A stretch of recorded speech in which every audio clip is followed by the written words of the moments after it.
This interesting little thing is a thermal camera, and it only cost us $40. We got it second-hand on XianYu, the Chinese equivalent to eBay. And, despite being quite low resolution, it is surprisingly advanced and extremely well constructed.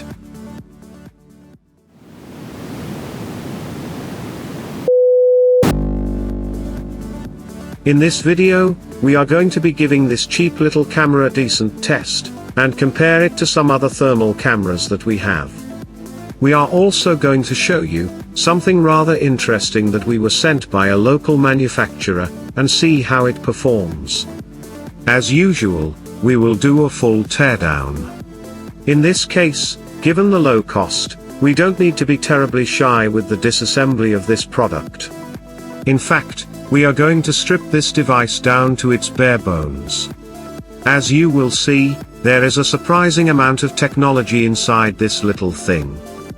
We are also going to show you another interesting thermal camera that we bought second-hand. This one has a pretty high resolution and frame rate. This thing is apparently part of a sensor module that is designed for automotive applications.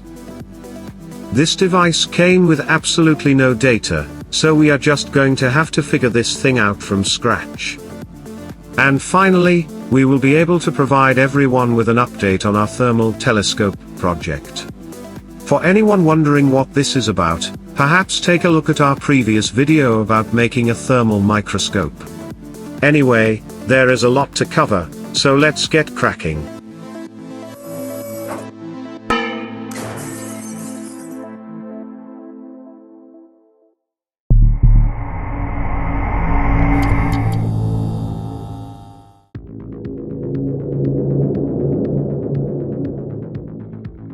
We started looking for thermal cameras on XianYu, because we wanted a cheap one that had removable optics, which is a requirement for our thermal telescope.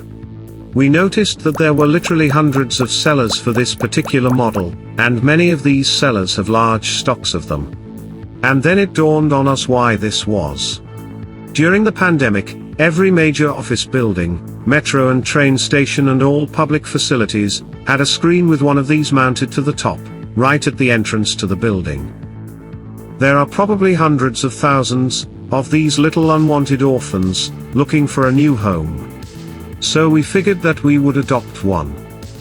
These sensors have a rather paltry resolution of only 160 by 120 pixels at just 15 frames per second. But don't be fooled into thinking that these things are pieces of crap. As you will see later in the teardown, these little devices are totally over-engineered and have a very high level of thermal accuracy. It achieves good accuracy by automatically recalibrating itself every couple of minutes. Here, you can see a shutter momentarily covering the sensors from external thermal rays, whilst the unit recalibrates itself for any changes in ambient temperature. After our last video about making a thermal microscope, and right in the middle of making this video, we were contacted by a company that makes a smartphone that also includes a thermal camera. I will talk about this thing a bit more later in the video, but for now, just hit the like button, and maybe they will let me keep this rather splendid piece of kit. This little thermal camera is a USB video device, and interestingly, all of the false color lookup tables, and the video processing associated with them, and even the temperature point tracking is processed on the device itself. The module takes about half a watt of power on average from the USB interface, which is actually quite low. Whilst this only cost us $40, I expect that when bought new, it cost at least 10 times that. Right, let's tear this little COVID camera down to its bare bones.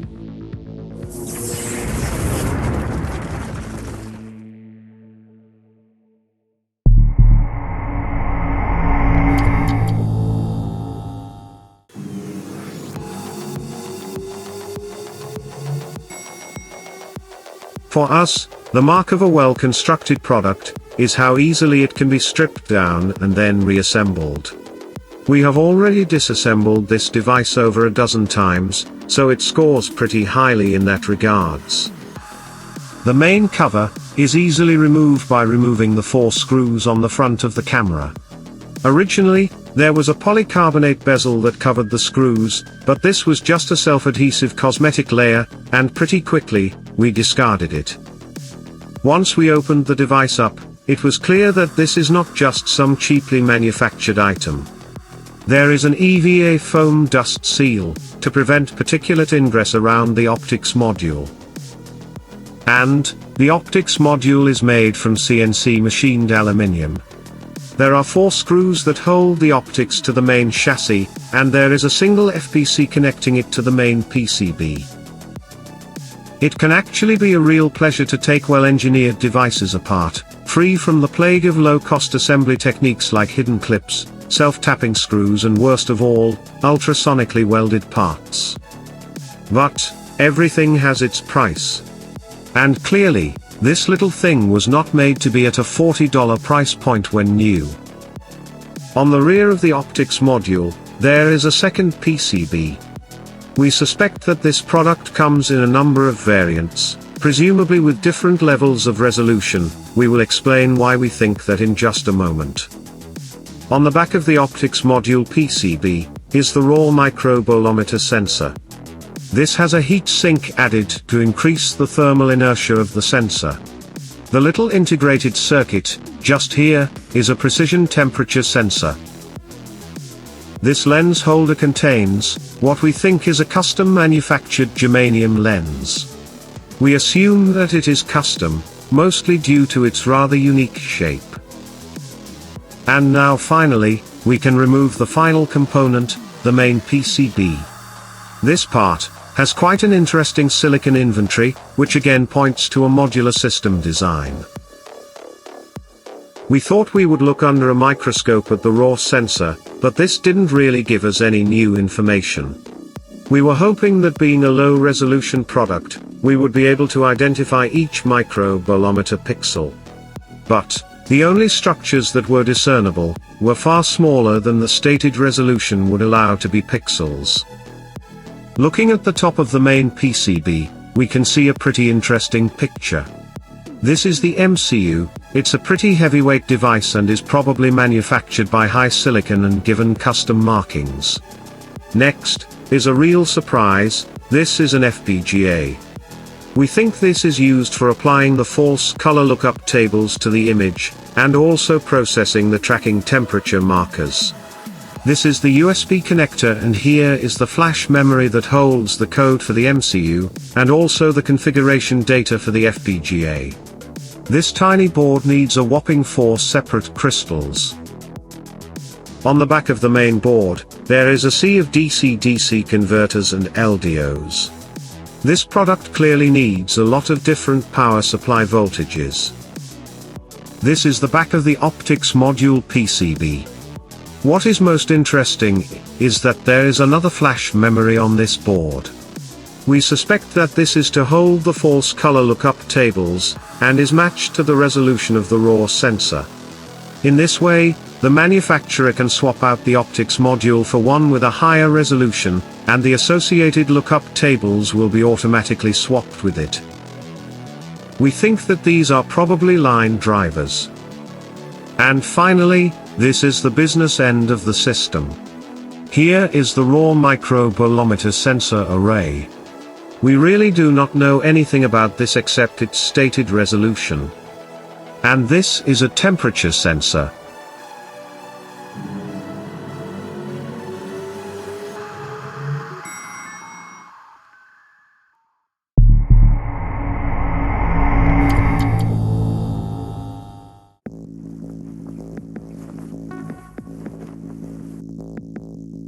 So, after our last video, we were contacted by a local smartphone manufacturer.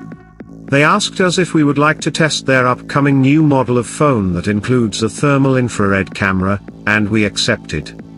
This video is not sponsored by this company, but they did kind of hint that maybe we can keep this phone after testing it. Maybe, that sort of counts as a stealth sponsorship. After all, it is a pretty expensive item. I mean, if the Boeing company offered us the same deal, it would represent the mother of all sponsorships. But, if any executives from Lockheed Martin are watching, I'm pretty certain that I can find space for one of these things, in our apartment block's parking lot. Well, this device is pretty chunky, and weighs in at literally twice the mass of this more standard-sized handset. But that is not going to dissuade my human assistant, because this is what his first cell phone looked like. And for those of you that were born after the last ice age ended, this is a 1G cell phone. This is basically the result of the careful fusion of Morse code keying and a spark gap radio transmitter. Or put another way, it's what you get when you combine a house brick with a cheap calculator and a rubber duck antenna. Interestingly, here in southern China, these types of phones are colloquially known as Da phones, which roughly translates as gangster boss phone. This probably comes from depictions in Hong Kong movies of the period, and still persists today. In fact, here in China, just 10 years ago, there was a resurgence of these retro phones, with youngsters that wanted to cosplay as a head honcho. Which just goes to show that whilst technology changes, people do not. The company also sent us a special endoscope and a microscope, that both use a special waterproof connector. Initially, we were skeptical that we would find any use for these accessories, but once we gave them to my human assistant's children, they soon figured out all kinds of applications. This phone is seriously rugged, and it is waterproof too, so we were pretty calm about letting young kids play with this device. Anything that can survive a whole day, being in the care of a curious 7-year-old, is definitely not going to break in normal use. What is cool, is that there is a special waterproof connector for the accessories, so no need to open up the main USB connector when using them, and thus doesn't compromise the product's waterproofing. The thermal sensor has a native resolution of 256 by 192 pixels, but this is upscale with some pretty smart processing to a resolution of 640 by 512. The image can then be augmented with the visible camera. There are plenty of other thermal cameras that do this, but I have to say, this one does it better than any I have seen. It also does this processing at 50 frames per second. In addition to the thermal camera, it also has a near-infrared night vision system, including a built-in IR illumination source. The kids also loved this particular feature. The built-in IR illumination is actually very bright. Viewed with another smartphone, we can see a little of the near-infrared light, and when a long pass filter is added, it remains visible. But, when a short pass filter is added, the IR illumination is almost completely blocked. But, what really makes this feature shine is when it is combined with an infrared flashlight. This young human assistant is shining an IR flashlight around, and he is completely unable to see any of this light. However, this night vision camera can see everything. We really like this multispectral smartphone, but I think they need to figure out who they are trying to sell this thing to. The brand name doesn't exactly tell anyone why they want to invest in this product. Perhaps they should rebrand, targeting the applications. It might be, this is for geeky science enthusiasts, just like us. Or, maybe this is for outdoor pursuits, or is this something that lives in a handyman's toolbox? Whatever the case, when you are trying to sell a product that costs just $100 shy of an iPhone, you really need a strong marketing story. Anyway, we wish these guys the very best of luck. It can't be easy to be a startup smartphone brand. Anyway, let's get on with testing this cheapo thermal camera.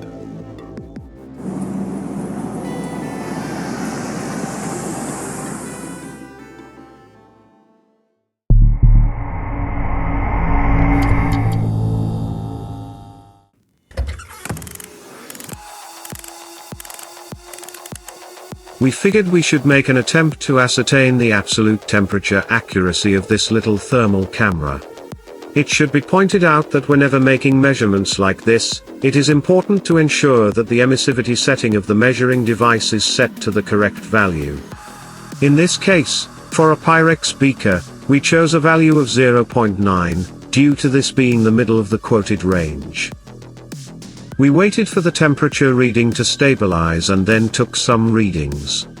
Initially, we were quite disappointed. The thermocouple was showing a reading of 58 degrees, but the thermal camera got a reading of only 53 degrees Celsius.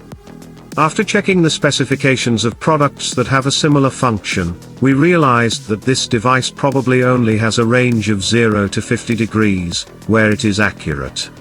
So, we reviewed the footage, and found that at 50 degrees Celsius, that both the thermocouple and this thermal camera were reading the same value. Next, we tried our latest toy, the Ulefone, or whatever it is called, to test its thermal accuracy. Once the temperature reading stabilized, the results were pretty good, within about 1 degrees Celsius. Okay, now let's look at the accuracy when we reduce the temperature. Here we are adding saline water to a beaker of ice cubes. Again, the thermocouple is attached to the outside of the beaker using copper tape. Once the temperature stabilizes, we get excellent tracking of the temperature between the thermocouple and the thermal camera. When editing this video, we realized that we could have done a much better job of the test using the hot water. We also realized that through plain stupidity, we had lost a significant amount of our best footage that we have spent the best part of a day collecting. On the other hand, our new toy reported a value that eventually stabilized at about -5 degrees Celsius. So the actual thermal accuracy is not so great for this thermal camera-equipped smartphone. To be fair, it is usually generating heat maps that most users are interested in, not absolute temperature measurements. We thought it might be good to make a rig to mount some of our thermal cameras, so that we could take a walk around and see the differences side by side. So let's get out and about, and see how these thermal cameras compare. One thing we have noticed with all 4 thermal cameras we have tested, is that they all occasionally give short interruptions in the video. We are not sure why this happens. We will highlight this on screen when it occurs in the footage. Perhaps it is a result of the type of data interface that the microbolometers use. Hopefully someone who understands this better can let us know in the comments. If you notice that your own thermal camera does this, please do also let everyone know how widespread this issue is. The mixed camera mode of the cell phone-based thermal camera is pretty impressive. I'm sure other devices have similar features, but from our own limited experience, this one is the best we have seen. Here you can see that road markings, which contain reflective glass powder, is also able to reflect heat rays too. As we change the angle to the reflective paint, the heat emissions rise and fall. Here in Shenzhen City, about 60% of all vehicles are electric, and the thermal profiles for electric and internal combustion engine vehicles is very different. For electric vehicles, the thermal signature is far lower, and only the tires are emitting a small amount of heat, caused by the friction with the road. The massive heat blooms from the internal combustion engine vehicles really brings home the advantage of going electric. Right, enough of the chit-chat, let's wrap this thing up.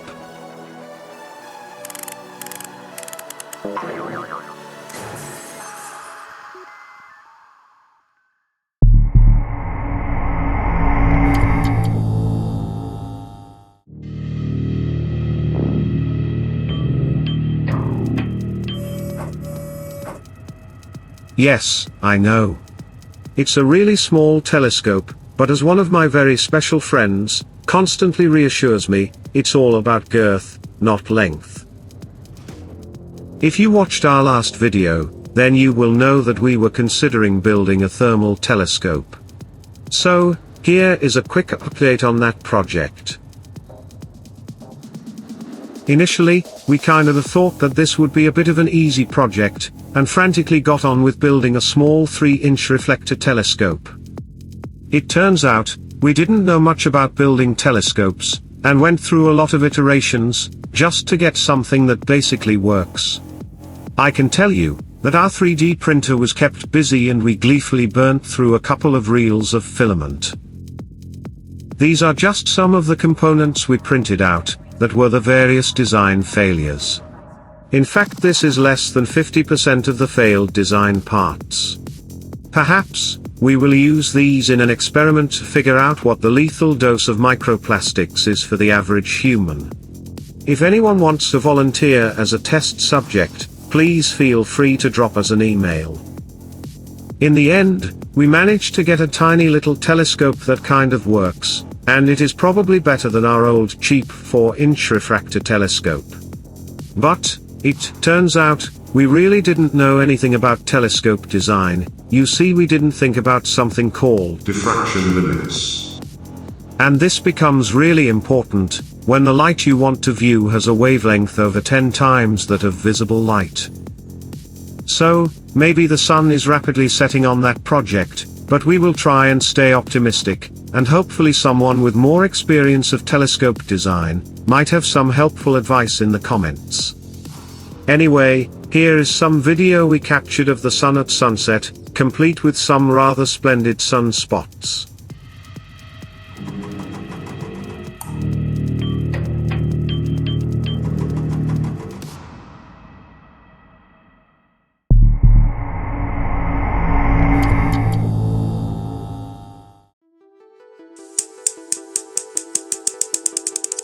Overall, we are pretty impressed with this cheap, second-hand thermal camera. It is deceptively high-tech and has a lot of scope for being used in some rather cool projects.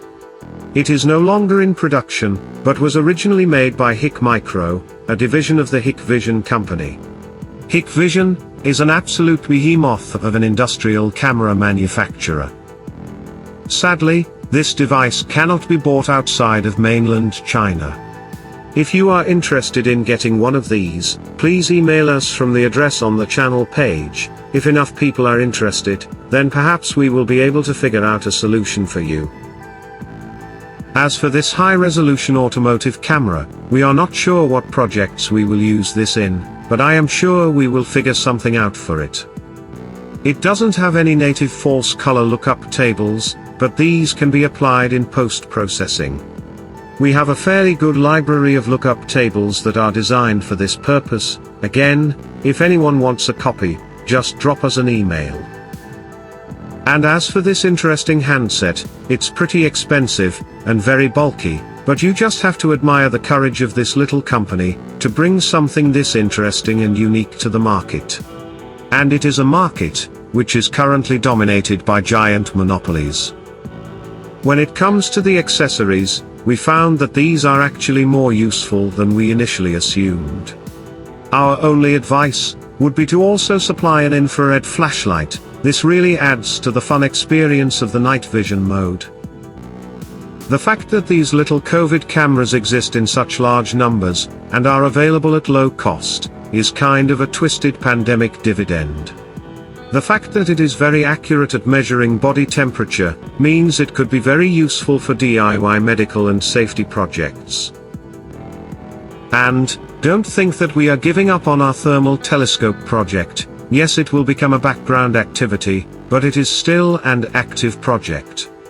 So, thermal cameras offer an interesting look at the world around us, and not only that, they are a lot of fun to use.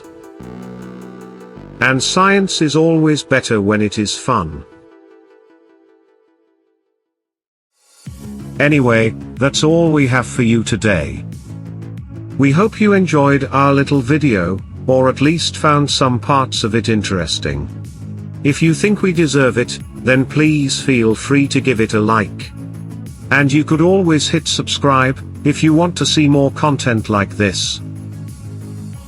For the last few videos, we have enabled YouTube advertising.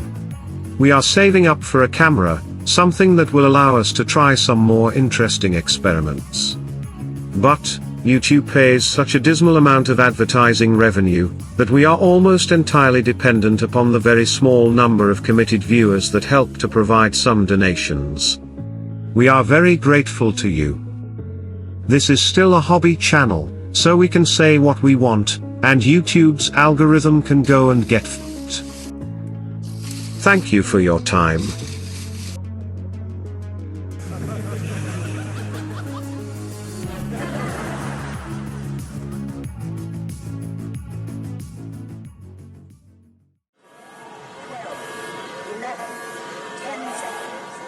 You now have only a very short time to choose the next video to watch.